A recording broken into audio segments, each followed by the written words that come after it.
Welcome to i3 Detroit. We are the first hackerspace of Metro Detroit. We have 70 members. We're located in Ferndale, Michigan.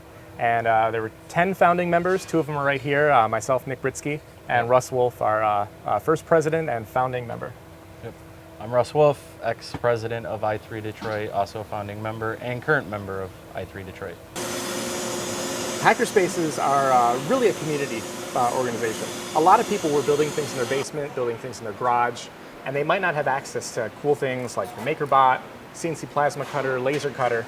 And what we've done is gathered that community together, pooled resources to buy bigger, cooler tools. But at the same time, we have this giant brain trust. So all these people know different things. Some people know about RC, some people know about machining, some people know about computer programming, some people know about sewing. So all these talents can come together so you can build cooler projects, so you don't have to be a master of all of them.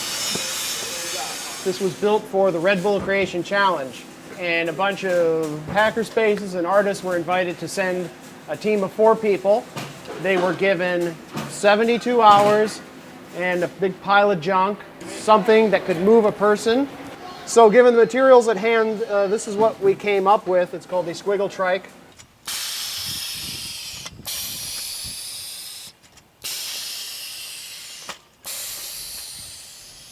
Maybe not the most efficient thing in the world, but it was supposed to be awesome, was one of the criteria. So we think it's pretty awesome. The purpose is to have this environment that is always available, whether it's 2 in the morning for the night owls or the guys that come in before work to, work on their personal projects or collaborate with the other members. i3 as an organization owns very, very little that's actually here. It's owned either by individual members or, for example, like with the CNC mill, members all pulled together.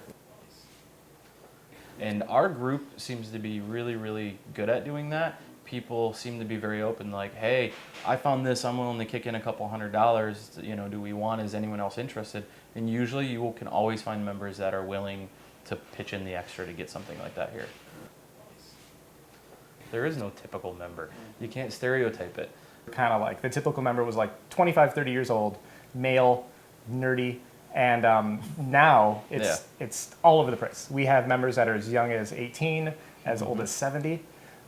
We're 20% female. We have all different races and colors and backgrounds, woodworkers, engineers, programmers, advertising. So what I always said from day one with this after it got going a little bit, I realized this is more than just making things a little bit. It's actually a social experiment in my mind. And it's really been interesting to watch people grow in a social aspect and how we've changed and evolved. I think part of it is just being open. We're not, we've tried not to be closed off. We have really had a good base of founding members. I think that helped set the example in the aspect of sharing, being open-minded. So I think from day one for us, we worked together, and that's stayed true and has grown amongst the members.